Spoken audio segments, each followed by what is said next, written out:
Welcome back to G Fun Facts Online. Today, we are going to dismantle the engine of innovation. When we talk about the high-stakes world of modern invention, we usually obsess over the external methodologies.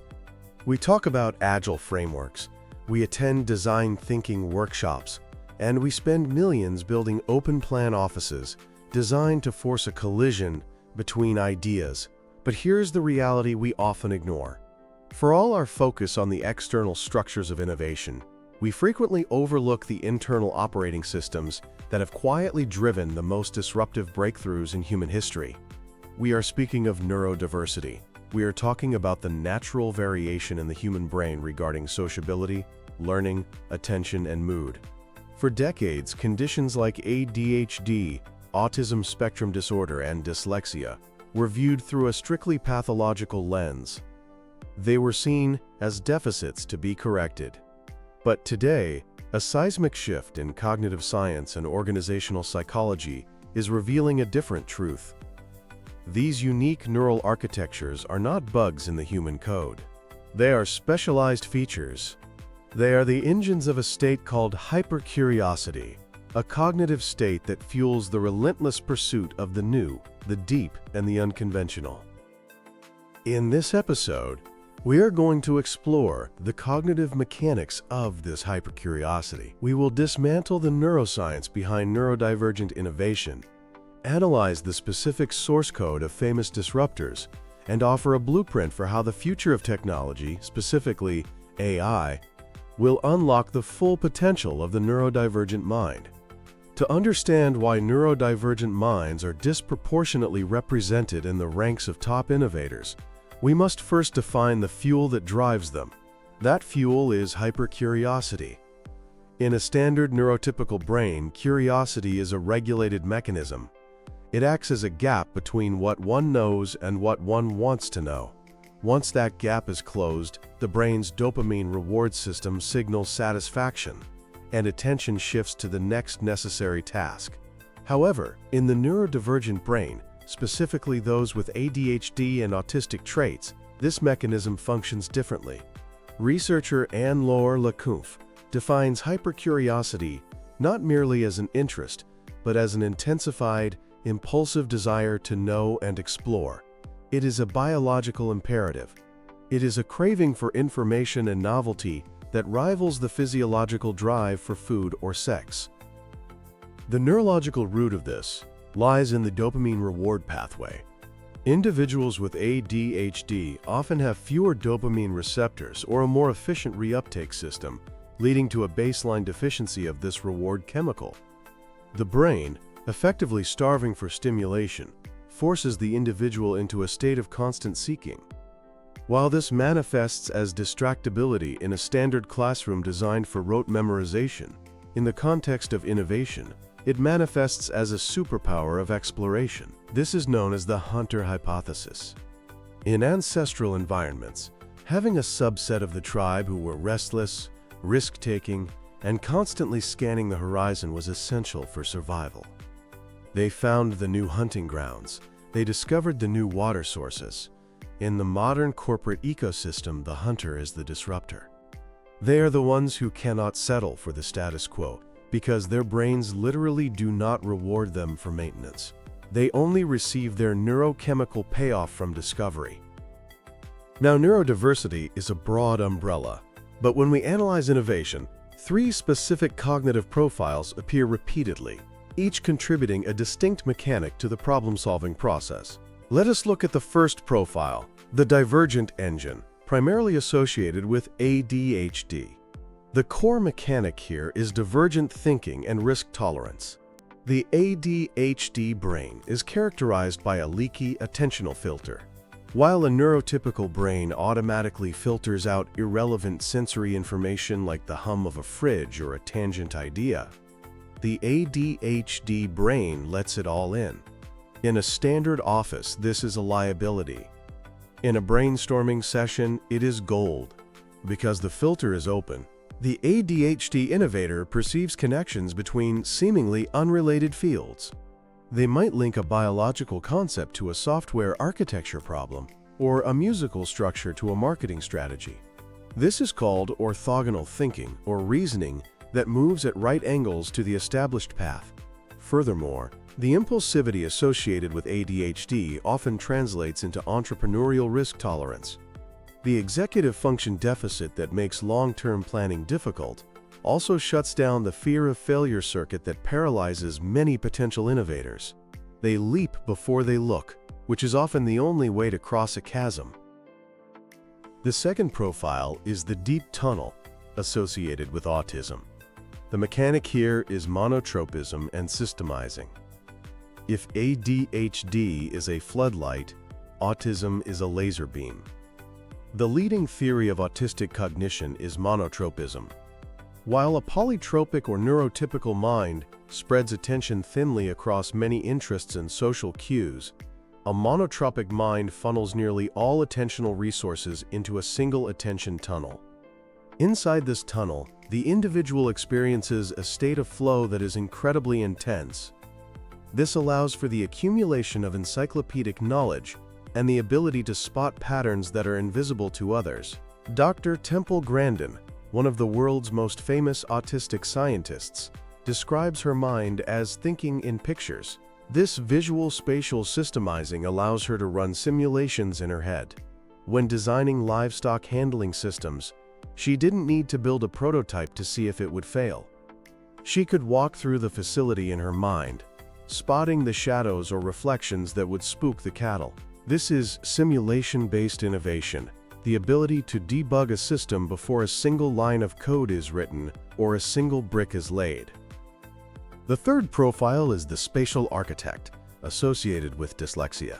The mechanic here is global processing and narrative reasoning. Dyslexia is often misunderstood as simply reading backward. In reality, it is a difference in how the brain processes information. The dyslexic brain relies less on the left hemisphere, which handles linear, word-based processing, and more on the right hemisphere, which handles spatial, holistic processing. This results in distinct strengths known by the acronym MIND. M stands for material reasoning, the ability to mentally manipulate 3D objects. I stands for interconnected reasoning, seeing the gist or the big picture of complex systems. N stands for narrative reasoning, using story and episodic memory to understand concepts. And D stands for dynamic reasoning, predicting future states of a system. A study of astrophysicists found that those with dyslexia were significantly better at spotting black holes in static-filled datasets. Why was this? Because they were looking at the pattern, not the noise. In business, this translates to leaders who may struggle to read a 50-page legal brief, but can look at a complex market ecosystem and instantly intuit where the black hole of opportunity lies. To see these mechanics in action, we need only look at the biographies of those who built the modern world. Let's consider Satoshi Tajiri, the creator of Pokemon. He exemplifies the monotropic mind. As a child, he was not interested in school. He was obsessed with bug collecting. His peers called him Dr. Bug. This wasn't a hobby. It was a special interest, a deep, all-consuming passion. When urbanization in Japan paved over the forests where he hunted insects, Tajiri didn't just move on. He sought to recreate the feeling of that collecting, the taxonomy, the discovery, the trading, in a digital format. His autism didn't just help him. It was the blueprint for the game. The urge to catch them all is the ultimate gamification of the autistic collecting instinct. The rigid rules of type advantages, like fire beating grass and water beating fire, appeal to the systemizing brain. Tajiri turned his specific cognitive joy into a global phenomenon, proving that the monotropic ability to create deep, rule-based worlds is a billion-dollar asset. Then there is Bram Cohen, the inventor of the BitTorrent protocol, who has been open about his Asperger's syndrome. Cohen describes his condition as giving him a very long attention span and a tendency to get obsessed with technical problems. In the early 2000s, file sharing was clunky. Downloading a large file meant queuing behind one source. If that source went offline, the download failed.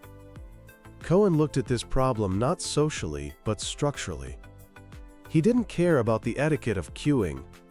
He cared about the math. His solution was breaking a file into tiny pieces and having downloaders upload pieces to each other simultaneously. This was a stroke of systemizing genius. It turned the problem, which was too many downloaders, into the solution, which became more bandwidth. Cohen has admitted that his social difficulties made him retreat into code, where the rules were clear and the feedback was immediate. His innovation required a mind that could ignore social convention and focus entirely on logical efficiency. We also have Ingvar Kamprad, the founder of IKEA, who built an empire on his struggles. Dyslexic and having ADHD, Kamprad found it impossible to remember numeric product codes for his furniture. This deficit threatened his inventory management. His solution was to give the products names. Beds were named after Norwegian places. Garden furniture was named after Swedish islands. This wasn't a branding strategy initially. It was a cognitive accommodation. Furthermore, his difficulty with complex written instructions led to the development of IKEA's wordless, picture-based assembly guides. By designing for his own dyslexic brain, Kamprad accidentally designed for the universal brain. He lowered the cognitive load for millions of customers worldwide, proving that inclusive design is simply good business. If neurodivergent minds are so critical to innovation, why do unemployment rates for autistic adults hover near 80%? Why do so many ADHD employees burn out? The answer lies in the environment mismatch. The modern corporate environment is designed for the farmer mind. It prizes steady, linear, risk-averse, and highly social behavior. It prizes open offices, which are a sensory nightmare for the autistic mind, causing overload and shutdown. It prizes 9-to-5 rigidity, a killer of ADHD productivity, which works in bursts of hyperfocus followed by recovery. It prizes written bureaucracy, a barrier for dyslexic thinkers. And it prizes social politics, a labyrinth for those who value direct, honest communication. When we force a hunter to sit in a cubicle and fill out timesheets, we are not just making them miserable, we are actively suppressing their biological capacity for innovation. We are asking a race car to perform the duties of a tractor. Forward-thinking companies are now moving from a model of compliance to a model of cognitive ergonomics. The most effective model is the innovation pod, which pairs complementary neurotypes. You have the visionary, usually the ADHD or dyslexic mind, who generates the orthogonal idea and pushes the risk. You have the architect, the autistic mind, who deep dives into the technical details and systemizes the vision. And you have the bridge, the neurotypical or high EQ mind, who manages the social dynamics and translates the technical vision to stakeholders. Smart companies are also allowing for parallel processing workflows. This includes asynchronous communication, allowing deep work time where instant messaging is turned off to protect the monotropic flow state. It includes body doubling, a technique often used by people with ADHD, where working alongside another person provides the external motivation to stay on task. But the true frontier is artificial intelligence. AI is poised to become the ultimate exoskeleton for the neurodivergent mind. For the ADHD mind, AI acts as the executive function prosthetic. Tools that handle boring note-taking allow the ADHDer to stay fully present in creative brainstorming. AI project managers can break down big, scary tasks into dopamine-friendly micro-steps. For the dyslexic mind, generative AI bridges the gap between high-level reasoning and written output. A dyslexic leader can dictate a brilliant but unstructured strategy, and I can structure it into a polished report in seconds. The friction between thought and expression is eliminated. For the autistic mind, AI acts as a social decoder and communication buffer, helping draft emails that strike the right tonal balance, or summarizing messy human meetings into clear logic. By offloading the weaknesses like admin, scheduling, and rote formatting to AI, we free the neurodivergent mind to spend 100% of its energy on its strengths, such as pattern recognition, divergent ideation, and deep focus. We are standing at the precipice of a new era in human capital. The knowledge economy, which prized the ability to store and retrieve facts, is dying. I can store and retrieve facts better than any human. We are entering the ingenuity economy.